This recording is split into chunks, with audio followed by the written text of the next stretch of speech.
چنانچہ آپ یہ جانتے ہیں کہ جتنے بھی ان کے پڑوسی ہیں بھارت کے، وہ سب کے سب کسی نہ کسی شکل میں ان کے ساتھ نالا ہیں۔ حالانکہ کسی بھی ملک کے بارے میں اگر جاننا ہو، جیسا کہ حدیث شریف سے بھی معلوم ہوتا ہے کہ کسی شخص کے پڑوسی جیسے اگر اس کے شر سے محفوظ نہ ہو تو وہ آدمی صحیح مومن نہیں ہوتا۔ تو یہ معیار جیسے انسانوں پر لاگو ہوتا ہے ویسے یہ اداروں پر بھی لاگو ہوتا ہے اور ملکوں پر بھی لاگو ہوتا ہے۔ اگر کوئی ملک ایسا ہے کہ جس کے اڑوس پڑوس والے جتنے ملک ہیں وہ اس سے پریشان ہیں، تو اس کا مفہوم یہ ہے کہ وہ ملک ایسا ہے کہ اس کی کوئی استعماری خواہشات ہیں۔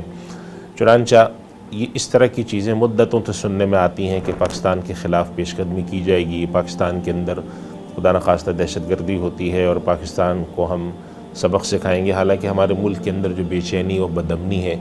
اس کے اندر ان طاقتوں کا جتنا کھلا ہاتھ ہے وہ کسی سے پوشیدہ نہیں ہے۔ خود ان کے اپنے یہاں سے بھی، خود بھارت سے بھی ایسی آوازیں اٹھتی ہیں